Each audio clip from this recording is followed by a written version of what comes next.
네, 등교 수업이 시작된 후 처음으로 대전의 한 초등학교에서 학생들 간의 코로나19 전파가 발생하며 우려했던 학교 내 감염이 현실로 나타나는 분위기입니다. 오늘부터 클럽과 노래방 등 전파 위험이 높은 고위험 시설을 방문할 때는 개인 신상 정보가 담긴 QR코드를 반드시 찍어야만 하는데요. 관련 내용들 천은미 이대목동병원 호흡기내과 교수와 함께 짚어보겠습니다. 어서 오세요. 안녕하세요. 네, 먼저 대전 지역 상황을 좀 살펴봐야 될 것 같습니다. 확진자가 이제 교회에서 처음에 나왔고 그 교회에서 어린이집 원장 그리고 그 원장의 자녀 2명이 감염이 됐는데 그중에 초등학교 5학년 학생이 있었습니다. 근데 그 학생과 접촉을 했던 친구, 동급생 2명이 같은 반을 다니는 학생이 감염이 됐다는 사례가 나와서 이게 학교 내 감염, 저희가 그동안은 잘 방역이 이루어지고 있다. 다행이다라는 이야기를 많이 했었는데 이렇게 학교 내 감염이 처음으로 나온 것 같습니다. 현 상황 좀 어떻게 보고 계십니까? 네, 아무래도 지역사회 감염이 지금 늘어나고 있죠. 예. 수도권뿐 아니라 대전, 광주 지역사회 감염이 늘어나게 되면 경로를 모르는 과정에서 감염이 되고 가장 감염이 많이 되는 게 가족 간 감염이에요. 그러니까 이 학생도 가족 간에 감염이 돼서 옮은 예. 거고 또 그 학생은 본인도 모르게 학교를 다녔죠. 학교를 다니면서 또 가까운 친구들, 그죠? 학교에서 학원에서 밀접하게 접촉하는 친구들이 있을 겁니다. 그 친구들이 감염된 사례이기 때문에 이거는 뭐 확진자가 늘어나면 일어날 수밖에 없는 일이라고 생각이 들고요. 이거는 대전에 국한된 것이 아니라 아마 수도권도 지금 증상이 없어서 발견이 안 됐을 확률이 있고 이 학생 같은 경우도 어머님이 확진이 됐기 때문에 검사를 하는 과정에 발견이 됐죠. 예. 나머지 두 학생 다 무증상이라고 되어 있는 걸 봐서도 증상이 없는 경우에서 많이 또 확산이 될 수 있기 때문에 좀 더 철저하게 방역을 해야 되고 이제 여름이 오기 때문에 사실 뭐 사회생활이나 아이들이 학교에서 배우는 것도 많기는 하죠. 여러 가지. 그렇지만 조금 이렇게 확산이 많이 되고 있는 시기에는 조금 더 수업 일수나 그런 걸 조금 단축을 한다든지 아니면 일시적으로라도 휴교를 좀 하는 그런 정책이 필요할 것 같습니다. 예, 터질 게 터졌다는 말씀이신데 대전에 이 말고도 고등학교 통학 차량을 운전하시는 분이 확진을 받아서 대전 외고하고 대신고가 이제 등교가 중지됐고 일단은 현재까지 음성으로 나왔습니다만 이 두 학교 말고도 14개 학교가 지금 등교 중지된 상황이기 때문에 이번에 학교 내 감염 처음으로 추정되는 사례가 나온 것도 그렇고 좀 비상한 조치가 필요한 거 아니냐 대전 내 학교 방역에 있어서요. 어떻게 보십니까? 그러니까 이제 뭐 학생뿐 아니라 이제 학교 등교를 해주는 그분들도 감염이 되고 그 말은 이제 전반적으로 감염이 많이 지금 확산이 되고 있다는 증거죠. 예. 그런데 누가 감염이 된 상태인지를 모르는데 사실은 검사를 다 하는 건 굉장히 어려워요. 그 이제 우선 의료진 자체도 너무 부담이 많이 가고 그리고 전수조사라고 하는 것이 한다고 음성이 대부분 나오는 경우도 많기 때문에 저는 더 효과적인 방법은 우리가 이 감염이 되면 한 1주 정도가 지나면 감염력이 거의 떨어지기 때문에 최소한 1주에서 2주 정도를 그냥 휴교를 하는 것이 만일에 감염을 갖고 있는 사람이라고 하더라도 타인과 접촉을 하지 않는 과정에서 감염을 안 시키고 본인은 이제 병이 치유가 될 수가 있기 때문에 네. 그 방법이 좀 더 적절하지 않을까 생각합니다. 그 대전 지역에서 학교 외에서도 깜깜이 환자들이 많이 나오고 있는데 특히 의심 증상이 있어서 본인이 선별진료소에 검사를 받으러 갔는데 그 당시에 어떤 확진자가 있어서 확진자와 관련된 접촉자들에 대한 그런 전수 검사를 하고 있어서 너무 사람이 많아서 예약을 하지 않으면 검사를 받을 수 없습니다라고 해서 돌아왔다고 해요. 근데 그 사람이 나흘 만에 확진이 됐고 그 기간 동안 주변 가족과 지인들을 3명을 확진시킨, 감염시킨 사례가 나왔습니다. 좀 안타까운 부분인 것 같은데 접촉자에 대한 전수 검사가 다 이루어지는 부분이 너무 방대하다 보니 이걸 다 해야 되느냐 이런 의문을 갖는 시각도 있더라고요. 교수님 어떤 의견이신가요? 네, 이것이 그때 이제 초반에 대구에서 치료를 제때 못 받는 거랑 똑같은 사례라고 생각합니다. 우선 그러니까 가능하면 증상이 있는 유증상자 중심으로 검사가 이루어져야 되고요. 지금 증상이 있어 가신 분도 본인이 검사를 해보고 싶은데 차례가 안 돼서 못 하셨잖아요. 근데 어떤 분이 확진이 돼서 그 주변을 다 검사를 해야 된다. 근데 그 경우에도 밀접 접촉한 분을 먼저 검사를 하고 그 위에 조금 여유를 두셔야 증상이 있는 유증상자가 검사를 할 수가 있습니다. 그래서 단계적으로 저는 검사가 필요하고 우선적으로는 증상이 있는 분이 무조건 검사를 우선 해야 되고 또 이런 경우에 가능하면 이렇게 좀 확진자가 많이 나오는 경우에는 본인이 원할 때는 무료로 검사를 꼭 해줄 수 있는 그런 시스템도 필요하다고 생각합니다. 예. 네, 이번엔 광주로 가보겠습니다. 광륵사 주사를 고리로 14명의 확진자가 나왔지만 아직 초발 환자의 감염 경로는 밝혀지지 않은 상태입니다. 동선 중에 방문 판매 업체 사무실이 또 있어요. 또 방문 판매 업체인가 이런 네. 생각이 드는데 어떻게 해야 되겠습니까? 방문 판매 업체. 방문 판매 업체가 이제 아무래도 개인적으로 이렇게 여러 사람들 만나다 보니까 감염을 많이 확산을 시키는 것 같아요. 정부에서 지금 이제 좀 제재를 하고 있죠. 그러니까 권고를 하고 있는데 지금은 뭐 전국적으로 좀 방문 판매에 대해서는 좀 자제를 해주셔야 될 것 같고, 그러한 경우에 이제 빨리 좀 어떤 그 확진자를 찾기 위해서는 정부 행정 당국이나 뭐 경찰이나 그런 쪽과 조금 잘 협조를 해서 확진자를 찾는 게 필요할 것 같습니다. 네. 그 광륵사 확진자, 그 처음 확진자가 감염이 어디서 됐는지가 파악이 안 됐었는데 지금 이 방문 판매 업체로 추정이 된다라는 이야기가 네. 있잖아요. 그러면 역학조사를 통해서 역추적을 하면 그런 것들을 확인은 가능한 겁니까? 확인은 할 수는 있겠죠. 그렇지만 너무 많은 분들이 지금 확진이 나오는 경우에는 예. 우리가 아무리 찾는다고 한계가 분명히 있고요. 분명히 놓치는 경우가 있고, 그러다 보면 그 놓친 분들에 의해서 또 N차 감염이 되기 때문에 예. 일부에서는 아무래도 확산을 막기는 조금 어려움이 있습니다. 예. 알겠습니다. 그 광주 지역 역시도 좀 깜깜이 환자들이 계속 나오고 있어요. 그러니까 제주 여행 후에 장염 증상으로 입원을 했다 확진받은 분도 네. 있고, 노인 복지시설에 근무를 하거나 도서관 청소 업무를 하던 확진자도 나왔습니다.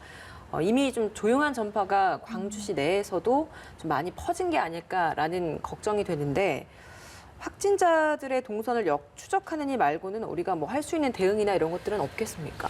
지금 사실 광주 같은 경우는 그동안 많이 없었죠. 확진자가 없는 거의 그러니까요. 청정 지역에 가까웠는데 이제 수도권에서 확진자들이 발생을 하다 보니까 이게 전국으로 전부 다 이제 조용히 퍼지고 있고, 또 그 와중에 해외에서도 지금 계속 입국을 하고 계시다 보니까 여러 곳에서 지금 동시에 산발적으로 발생을 하는 것 같습니다. 네. 우선은 동선을 찾는 것이 가장 중요한데, 저는 뭐 개인적으로 항상 그 해외 입국을 지금 좀 더 막지 않으면, 왜냐하면 지방에서 많이 발생하는 경우는 수도권에서 분명히 온 것도 있지만 그 해외에서 입국하시는 분들이 요사인 여행객보다는 아무래도 그 산업 인력 분들이죠. 그런 분들이 이제 지방에 가서 일을 하시기 때문에 네. 그분들은 이제 증상이 없는 경우가 굉장히 많죠. 어. 아무리 자가격리를 하시더라도 무증상으로 결국은 이제 전염을 시킬 수 있기 때문에 해외 입국에 대해서 조금 더 철저하게 방역을 해주시는 건 전 도움이 된다고 생각하고요. 그리고 이렇게 증상이 있는 경우에는 바로 검사를 좀 받을 수 있게끔 무료 검사 필요하고, 지금 같은 시국에는 조금 여행을, 국내 여행이라도 꼭 필요한 경우가 아니면 좀 자제를 해주시는 것이 필요합니다. 왜냐하면 여행을 하게 되면 아무래도 뭐 KTX나 비행기나 버스처럼 장시간 그런 여행을 대중교통을 타다 보면, 제가 가끔 저도 KTX를 한두 번 타봤는데 마스크 안 쓰는 분이 간혹 있으세요.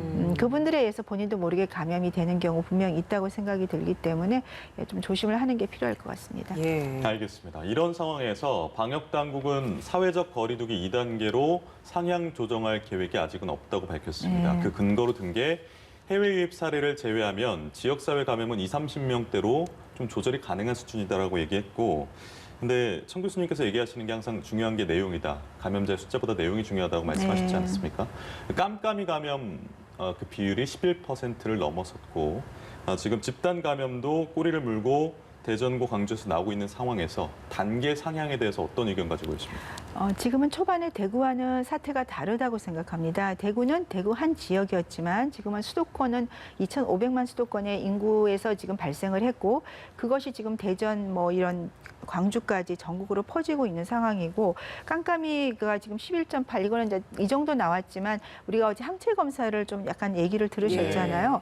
그게 거의 4배, 뭐 보통 10배 정도 된다고 대부분 보고가 돼 있습니다. 그러면 그 사례를 우리가 대입을 한다면 지금 30-40명 나오는 것 자체가 거의 100명은 훨씬 넘는다는 얘기이기 때문에 그런 분들에 의해서 이제 감염이 되고 있는 상태고, 그리고 걱정이 7월, 8월 지나면서 이제 가을에 독감철이 돌아와요. 그러면 정말 그때는 어렵습니다. 우선 의료진이 검사를 감당을 할 수가 없어요. 지금 한 명이 확진자가 나오면 보통 수백 명 가까이 검사를 하고 있거든요. 의료진은 한계가 있기 때문에 그 점에 대해서 지금 좀 더 선제적으로 우리가 필요한 뭐 제한, 입국 제한이라든지 아니면 국내에서의 어떤 그런 시설 제한, 그런 거를 빨리 시행을 하지 않으면 아마 조만간 지금도 의료 병상이 많이 부족한 상태이기 때문에 많이 힘들어지는 상황이 올 수 있다고 생각하고 국내도 해외 이런 여러 가지 어려움을 조금 참고해서 미리 좀 방역을 조금 체계를 바꿀 필요는 전 있다고 생각합니다. 그러면 상향 필요성이 있다라고 생각하신다는 거네요. 지금보다 더 깜깜이 그런 퍼센테이지가 늘어나고 해외 입국도 계속 줄지 않는 상태가 된다면은 일시적으로라도 저는 할 필요가 있다고 생각합니다. 예.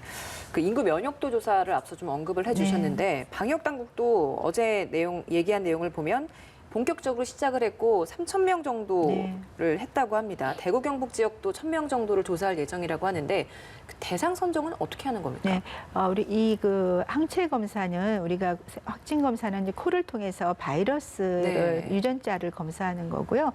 이 항체 검사는 이제 혈액을 통해서 검사를 하게 됩니다. 그래서 우리가 국민건강영양조사를 매년 하고 있고 한 7,000명 정도를 하는데 그 중에 일부분 혈액 검사를 하거든요. 그 혈액이 좀 남은 혈액을 가지고 이제 무작위로 검사하는 거죠. 국민건강영양조사 자체가 우리가 일정 표본을 뽑아서 우리 국민 전체의 건강을 대표하는 거기 때문에 이 표본 검사도 그런 표본을 채취를 한 거니까 조금 이렇게 좀 대표성이 있는 거죠. 네, 그래서 1,500명 정도 하고 그다음 서남권 병원에 내원한 환자들 혈액을 통해서 한 3,000명 정도를 검사를 하고 또 대구 지역 같은 경우는 확진자가 많이 나왔기 때문에 항체율이 다를 거라 생각해서 검사를 하고 아마 수도권도 할 것 같은데요.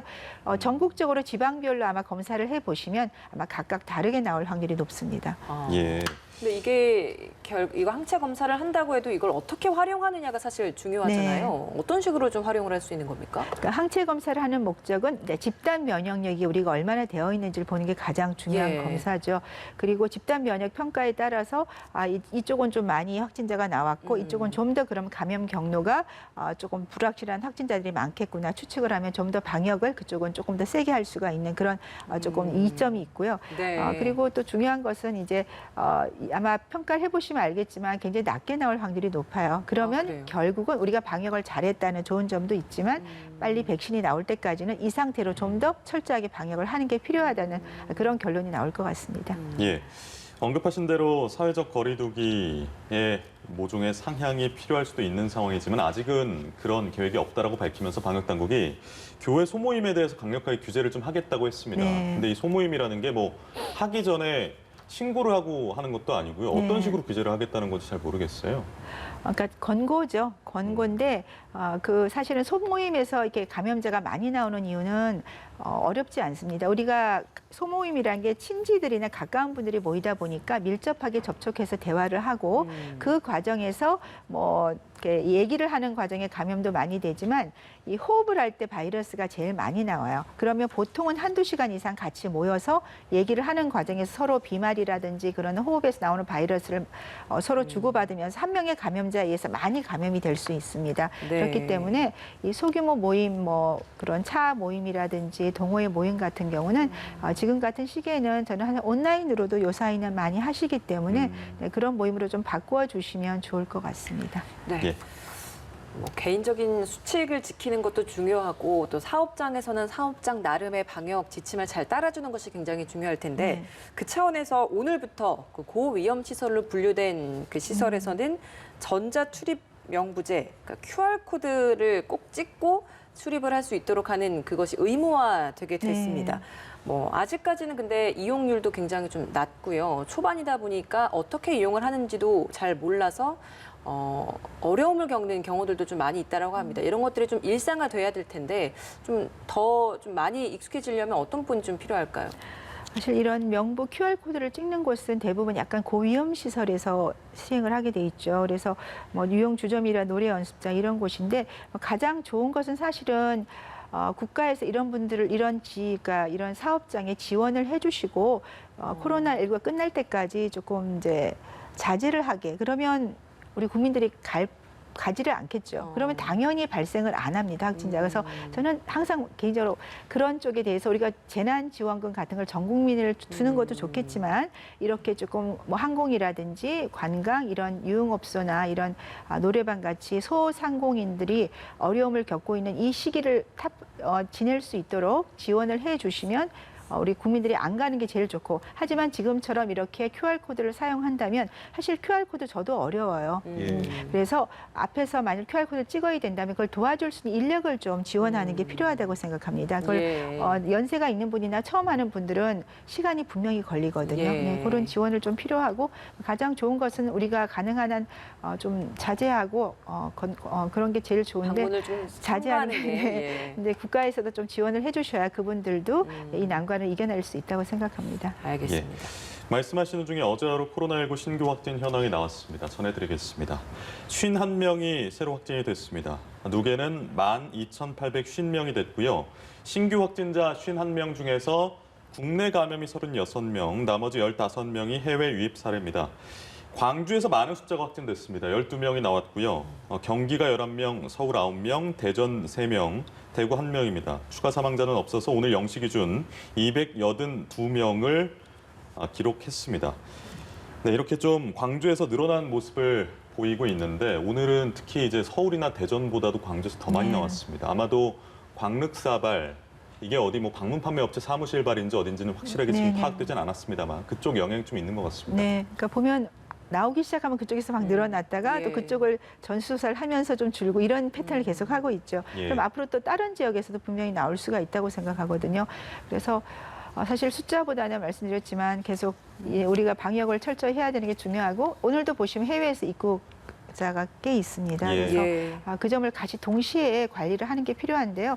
사실 해외에서 입국하시는 분들 보면 어제 카자흐스탄, 방글라데시도 보면 많은 분이 한 번에 감염이 돼서 들어오시는데 들어오시기 전에 그 나라에서 저는 그 유전자 검사를 해서 네. 확진이 안 된 상태 분이 조금 들어오실 수 있게 그런 제도를 마련하는 것도 필요하다고 생각합니다. 예. 만약 들어오시게 되면 그분들을 우리나라에서 다 관리와 치료를 해드려야 되는데 의료 체계가 버티기엔 조금 어려움이 있다고 생각합니다. 예. 이제 휴가철이 다가오고 있습니다. 해수욕장도 개장을 했고요. 그러니까 코로나19 속에 맞는 휴가철이다 보니까 새로운 방역 지침들도 속속 발표가 됐습니다. 네. 해수욕장 같은 경우에는 거리두기는 기본으로 하되 예약제를 통해서 입장을 할 수 있도록 하고 어느 정도 사람들이 안에 많이 붐비면 신호등 같은 걸 설치를 해서 뭐 초록색, 주황색, 빨간색 이런 식으로 이제 혼잡할 경우에는 빨간색, 혼잡 우려가 될 때는 노란색, 그리고 적정 인원일 때는 저렇게 파란색, 초록색으로 신호등을 만든다고 합니다. 이런 것들이 이제 물론 또 시행착오는 있겠습니다만 어느 정도 좀 효과가 있을 거라고 보십니까? 지금 사실 비치 수영장 가는 걸로 해외에서도 많이 좀 자제를 권고하고 있어요. 아무래도 물가에 가게 되면 우리가 마스크 착용이나 그런 건 굉장히 어렵거든요. 예. 그래서 저는 가시더라도 가족 모임으로 소규모로 가셨으면 좋겠고요. 그리고 가능하면 숙소는 따로 좀 해서 차량도 자차로 하시고 대중교통을 타신다면 반드시 마스크 착용 철저히 해주시고 샤워도 가능하면 숙소에서 하시면 좋은데 뭐 대중적으로 같이 샤워를 하시는 경우에는 간격을 띄고 샤워를 해주시고 샤워 끝난 다음에 반드시 손을 꼭 한번 다시 씻어주시고 이런 기본적인 수칙을 잘 지켜주시고요. 뭐 증상이 조금이라도 있는 경우에는 당연히 뭐 해수욕장 가시지 않겠지만 수영장을 갔다 온 후에라도 증상이 있는 경우에는 반드시 검사를 빨리 좀 받는 것이 필요할 것 같습니다. 네, 지금 저희가 화면 보여드리고 있는 대로 해수욕장을 이번 여름에 가실 예정이신 분들은 해양관광 홈페이지를 통해서 예약을 좀 미리 하시면 좋겠다는 말씀 드리고 이게 아까 저희가 보여드린 대로 혼잡도라는 거를 100%에서 200%까지 이렇게 측정을 해서 신호등을 통해서 알 수 있게끔 해주는데 이 100%라고 함은 이 백사장의 면적을 거리두기 2m로 나눈 겁니까? 어떻게 해야 되겠습니까? 네, 저도 그건 잘 모르겠습니다만 아마 그렇게 하지 않았을까 생각이 드는데요. 근데 그게 과연 지켜질지는 조금 실행을 해봐야 될 것 같습니다. 알겠습니다. 해외 유입에 대한 걱정 그리고 지적을 또 해주셨는데 지금 해외에서 입국을 하면 2주 동안 자가격리를 해야 되는 그런 상황입니다. 네. 아직까지는 해외 유입 사례가 지역 감염으로 확산된 사례는 없었지만 이분들 중에서도 지금 자가격리를 이탈하는 경우도 있거든요. 뭐 보면 유흥업소 가신 분들도 있고요. 여행 갔다 오신 분들도 있습니다. 좀 제도 개선 좀 해야 되지 않겠습니까? 그렇습니다. 그래서 자가격리라는 것이 일부에서는 분명히 지키지 못하는 분들이 발생을 하거든요. 저는 그래서 들어오시는 산업 인력들에 대해서는 아까 검사를 한 분 음성인 분이 들어오게 하고 들어오셔서도 이게 발생을 할 수가 있기 때문에 그런 경우에는 격리 시설에서 좀 일정 최소한 일주일이라도 증상이 생긴 일주일이라도 좀 격리를 하거나 아니면 생활치료 시설을 따로 만들어서 외국인들에 대해서 조금 일정 기간 좀 관리를 하는 것이 필요할 것 같습니다. 자가격리라는 것 자체가 특히 이렇게 외국인들 단기 입국하시는 분들에서는 조금 지키기 어려운 면이 분명히 있다고 생각합니다. 예. 근데 오늘부터 유럽연합 EU가 14개 국가에 대해서 여행객 입국을 허용을 했거든요. 네. 여기에 우리나라도 포함이 됐습니다. 그러니까 확진자들이 좀 적게 발생하는 국가들 우선적으로 여기에 포함이 된 것 같아요. 근데 문제는 지금 유럽도 계속 확진자들이 나오고 있잖아요. 여행을 해도 안전할까라는 생각이 듭니다. 여행객들 괜찮겠습니까?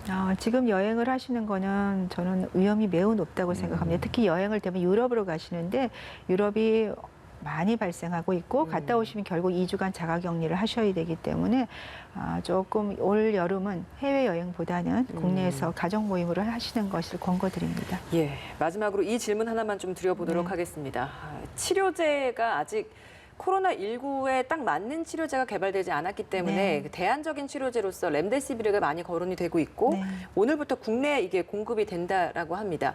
근데 이 투약을 받을 수 있는 환자가 좀 제한적이라고 하더라고요. 그러니까 중증 환자 위주로 이 렘데시비르를 처방을 하는 겁니까? 네, 왜냐하면 렘데시비르가 연구가 될 때 산소를 최소한 산소 치료가 필요한 환자에서 효과가 있어요. 산소를 쓰지 않는 환자에는 크게 효과가 없는 걸로 되어 있고 또 비용 자체도 좀 꽤 되잖아요. 그렇기 때문에 하지만 만일에 렘데시비르를 쓰는 경우에는 중증 환자가 회복 기간이 거의 4일 이상 빨라지기 때문에 전체적으로는 그 의료 비용이 훨씬 절감이 되는 효과가 있고 환자도 회복 기간이 빠르기 때문에 그래서 중증 환자, 산소를 필요로 하는 중환자 이상에서는 렘데시비르를 사용하는 것이 도움이 된다고 생각합니다. 그러니까 미국 같은 경우에는 건강보험에 적용이 되더라도 수십만 원이더라고요. 근데 우리나라 같은 경우에는 어떻습니까? 이게 다 무료로 처방이 되고 치료가 되는 겁니까? 그렇게 했으면 좋겠다고 생각합니다. 제가 아직 그것까지는 아직 확정된 건 아니군요. 네, 맞습니다. 알겠습니다. 만일에 저 비용을 하게 되면 조금 어려울 것 같고요. 분명히 비용을 들더라도 아마 아주 적게 되거나 아마 거의 무료로 지금 치료를 해주고 있기 때문에 렘데시비르도 무료로 아마 공급이 될 거라고 생각합니다. 예, 알겠습니다. 오늘 말씀 여기서 마무리 짓겠습니다. 천은미 이대 목동병원 호흡기내과 교수였습니다. 고맙습니다. 고맙습니다.